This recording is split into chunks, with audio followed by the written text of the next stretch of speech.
I look back at like my history of being a human being and ask myself, what, like in my life, what has caused the most pain? What has caused the most irrational suffering out of anything else? And the answer is probably just looking for responsibility, for fault, in places where you won't find any. Like, for example, you're arguing with an insanely pessimistic, egotistical, and self centered, same thing, human being.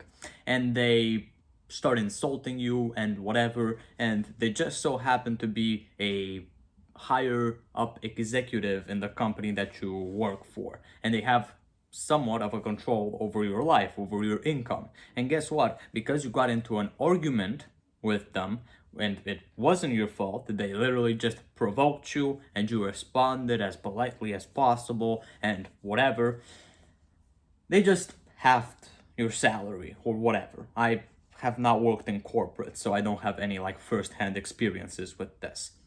Something has just completely devastated or just heavily, or at least heavily impacted your life, and you have no control over it.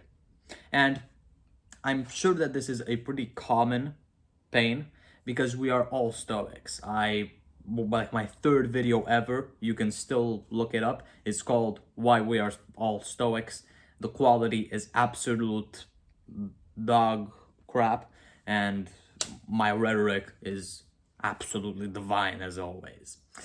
But whatever. We are all trying to differentiate between what we can control and what we can't control.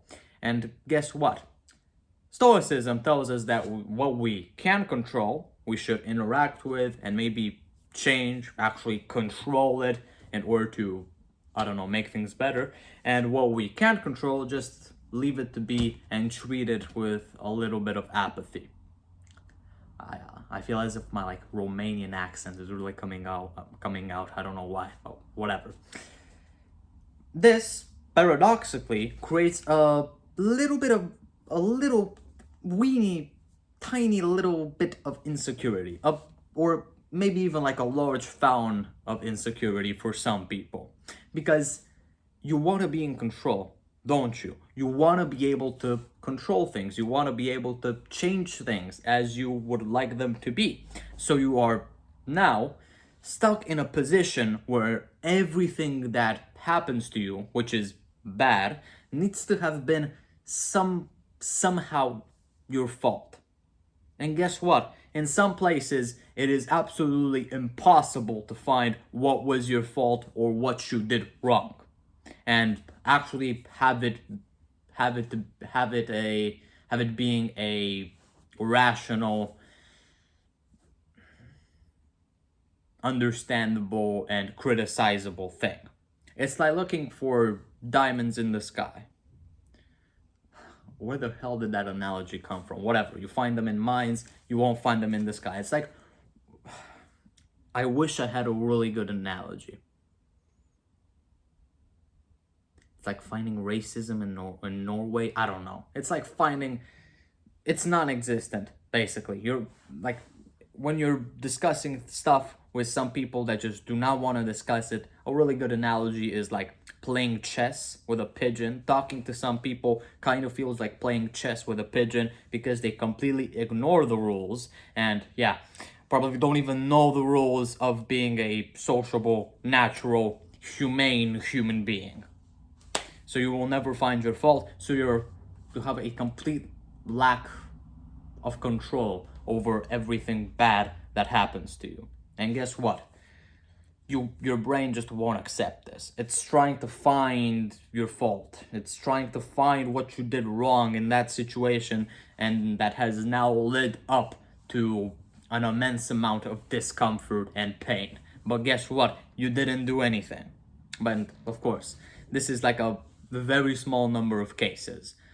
Most of the time, you will have done something absolutely horrendous, and that's why you're now suffering the consequences of that past act. It's kind of, I don't know, I don't want to say karma. Okay, I'll say karma. Well, whatever.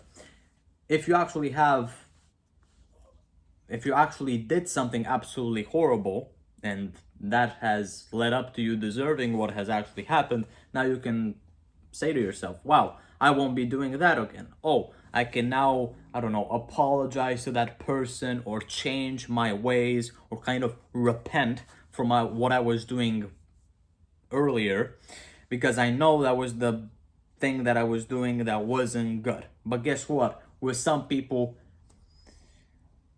you could be like, I don't know, eating bacon in like the wrong way or slightly insinuate the wrong thing, and they will go completely berserk. They will go completely insane because it's their nature to do so. And guess what? You can't do anything about it. Absolutely nothing. It's not in your control. And what's the best way to react to this? Complete apathy. Yeah, as Stoicism tells us. And complete apathy and trying to get away from that situation as fast as possible. Because the people who do this, the situations that get you to feel this, are absolutely insane. Get away from them. Do not stay in these situations. Do not remain with these people because they slowly will eat you. Maybe even from like the inside out, because you get so connected with them. Like, I'll do like this hand gesture. So connected with them, you get so connected to them that you can't escape. So you're now in a constant fall. This person is just dragging you down and down and downer and downer and downer into more down and more down, deeper and deeper and deeper and deeper and deeper, and you can't escape because you've tied yourself to that situation or to that person in a way that if you were to do something else or to admit that it's not my fault what you are feeling or how you are developing, how that person is feeling or the situation is developing. What was I saying? If you actually admit this, it's kind of a way of, I don't know, wrapping your fingers away from the situation, like actually getting the hook out of your mouth. But hey, you don't want to admit that you didn't do anything bad. You don't want to admit that you have no fault because you're so virtuous, right?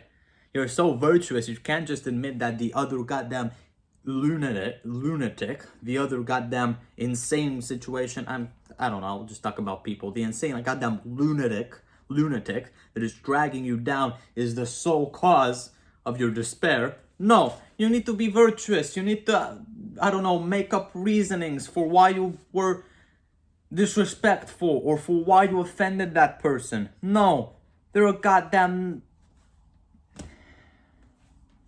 nutcase. How would you? They're just completely bananas. They have gone completely bananas and you can't do anything about it. And this, I've talked about this like in my, I don't know, 50th video. I don't know. It's your responsibility, yes. So of course, once you're like here in like the pit of despair, the valley of despair, as Alex Hormozy likes to call it, but it's like a completely different thing, whatever. It's kind of your responsibility to do this with your fingers and climb yourself up little by little by little by little. But it's not your fault that you got into this situation. Okay? But remember, most of the time it is. It is your fault and it is your responsibility.